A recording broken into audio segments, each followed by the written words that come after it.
Hey, what's going on YouTube? This is Sever7, and today we are taking a look at the Poikilo Knives Tero M. M standing for mid-tech, and that is with the ultimate goal of seeing if it's worth adding to your collection or your daily carry rotation. Now, this was sent to the channel for review by Poikilo, and this is going to get sent right back to them. I do not get to keep this. This was also designed and OEM'd by Poikilo, and this is part of their tactical series. They have a few different series: tactical, bio, EDC, and futuristic. And those are essentially the themes for the knives in that category. So this one's part of the tactical.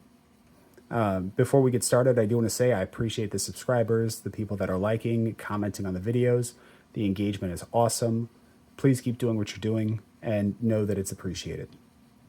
Now, jumping right into it, we've got smooth titanium scales, front and back. We do have some chamfering in here just to make the grip a little more comfortable and to kind of give you a landing pad for deployment. So you can come right in here and your finger fits like right in here. And then from there you can flick it open. This is an inset liner lock. We have minimal hardware. You can see the pivot front and back. No screw for the pocket clip up here. And then we have a T8 right back here. So super minimal, super clean look overall, which I absolutely love.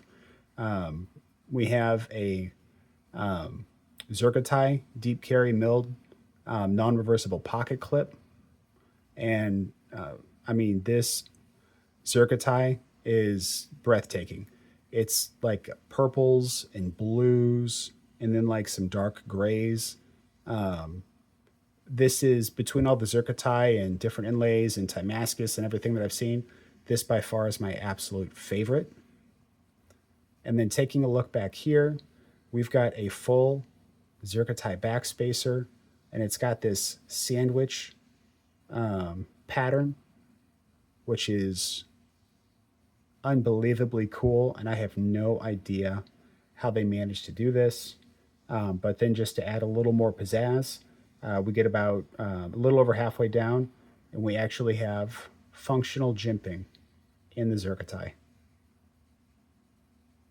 I mean, absolutely fantastic machining.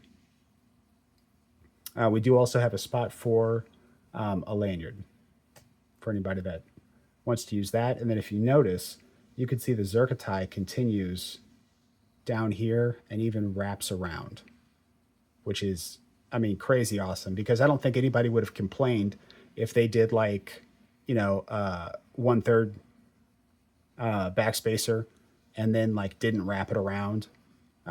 You know, they could have gone super minimal with the Zircotai, and I don't think anybody would have had a problem with it. But instead, they decided to go ham, do full backspacer and full pocket clip. That's a ton of Zircotai to get on a knife. Now, as far as the ergonomics go, this handle is relatively neutral. It does have, you know, a suggestion spot right here, but this is probably, of all the Poikilos, the most comfortable handle. You couldn't find a hot spot if you wanted to.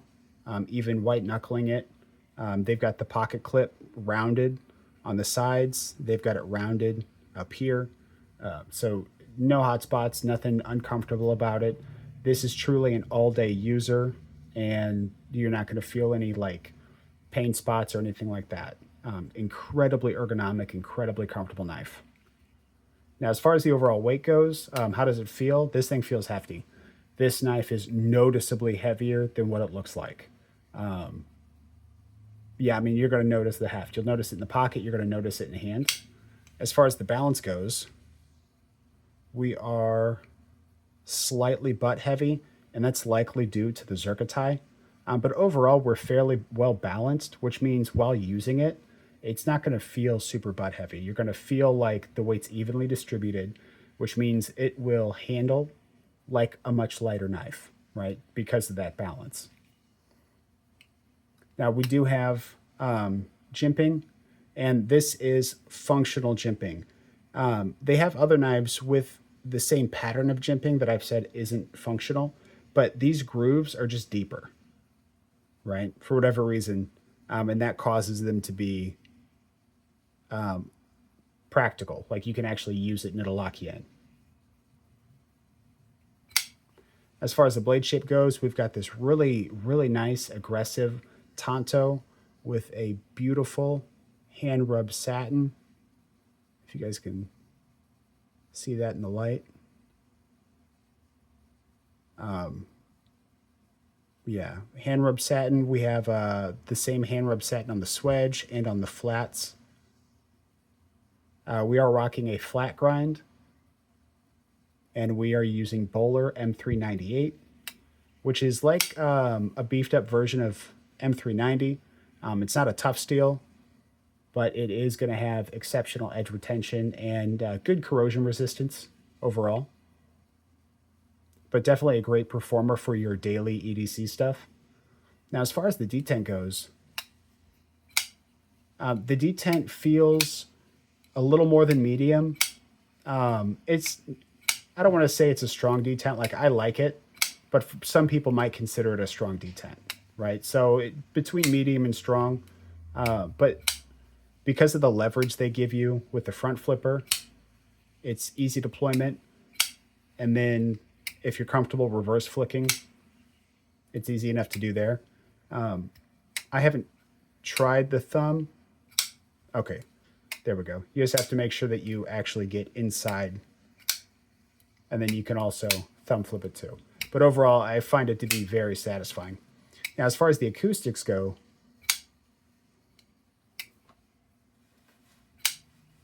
we've got kind of a klashink at the top, and then something similar on the bottom. But the acoustics on this knife are fantastic. And then, of course, as you can see, we have between a guillotine and a controlled drop shut. Very nice action on this knife. Very good closing action.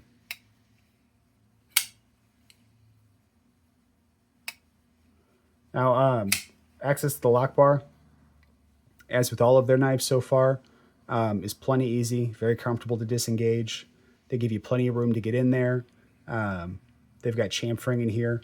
That way you can just comfortably get in, push it over, and let it drop. And then this one is going to be lefty friendly. I'm terrible at doing stuff lefty, but since we have an inset liner lock and no external lock bar, it doesn't matter how much pressure you put anywhere on the knife, lefties are going to be able to use it freely. So not reversible pocket clip, but still very lefty friendly. Now, as far as the overall length goes, this one is a little bit smaller. This is coming in at 7.82, which is going to be on the shorter side for Poikilo knives. And we're looking at a 3.44 inch blade length, which gives us a blade to handle ratio of 0.78 or 78%. And for a size comparison, we're going to bust out the TW Price Dawn V3. And we're coming in about an inch, 3/4 of an inch shorter on the Dawn V3. We're going to go ahead and do the Vanguard Knives Cheetah. And it's going to be about the same story, maybe half an inch shorter on the Cheetah. And then we're going to go ahead and do the Civivi Altus.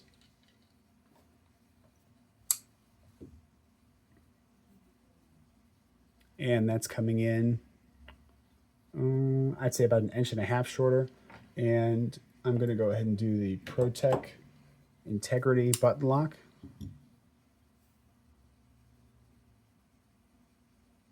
And it looks like the Integrity is much longer but in reality, it's maybe an eighth of an inch longer. So they're pretty close to the same size. So if you have a TR3, then that's going to be about what you can expect from the Tero. Weight on this guy, 5.11 ounces. It is a chonker. You know, it's got a thicker feel to it, which is what's making it feel so comfortable. But also the tremendous amount of zircotite you're getting is also adding to that weight. Now, as far as the overall cost goes, like I said, this is the M version. M stands for mid-tech. And, you know, in the knife world, there's some variables and there's some in-betweens, but you've got production, and then above that you have mid-tech, and then above that you've got custom. So this one is a mid-tech, you know, for two main reasons. One, the substantially higher quality materials that it's being made with, but also these are inspected and handled by the designers before they go out.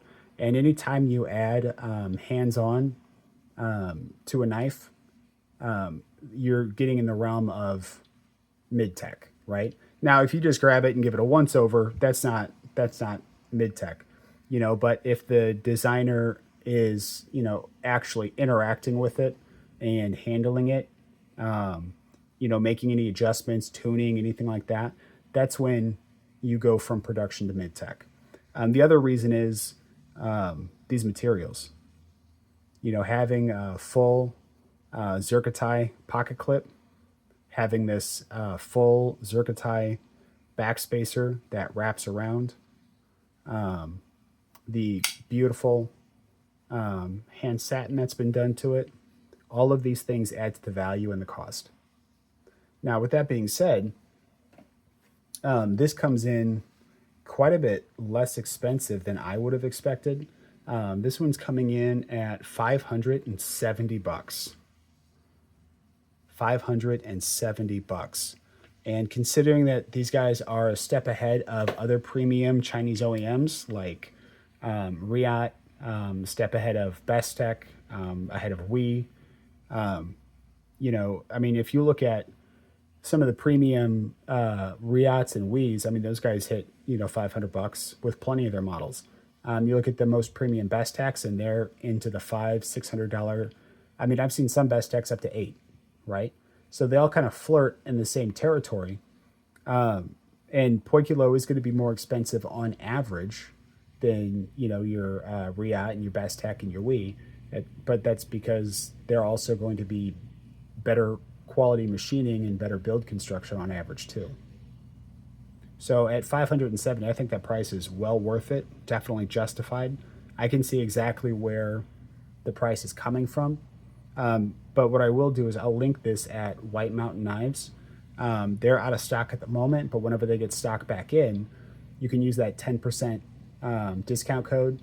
My code is SEVER7, SEVR, SEVN. I would appreciate it if you use that. I don't get anything for it, but it lets White Mountain Knives know that I'm, you know, at least talking about them. And it, you know, is still a good way to save you guys money. So is this something that I would carry? Yes. Yeah, I would absolutely carry this one. For me, carry and collect are usually not in the same conversation. But in this instance, with how comfortable this knife is, it's like, it's almost screaming to be, you know, taken out for a drive, right? And having experienced this knife, it would be, you know, there's some other daily users I have that just aren't as comfortable, and it would be hard for me to justify sticking with some of those as a daily user when I have this, you know, right here. Now, obviously, I don't own this knife. This is going to go right back to Poikilo, but this knife is that comfortable that I would absolutely use it. But I would also consider this a collection piece as well. This is something that would stay with me as a permanent mainstay in my collection. It's an absolutely fantastic knife. It's a joy to fidget with. The action is fantastic. And then the machining and build quality, of course I flop it, is wonderful. I mean, jimping is great, acoustics are great. I'm a huge fan of this knife. Now, my question for you though is this something that would make its way into your collection, or is this something that you would daily carry? Whatever the answer is, let me know down in the comments below. And I do want to say I appreciate you guys so much for the love and support. It means literally the world to me, so thank you for that. And if you like the video, hit the like button. And if you want to see more content like this, subscribe. Until the next time, though, peace.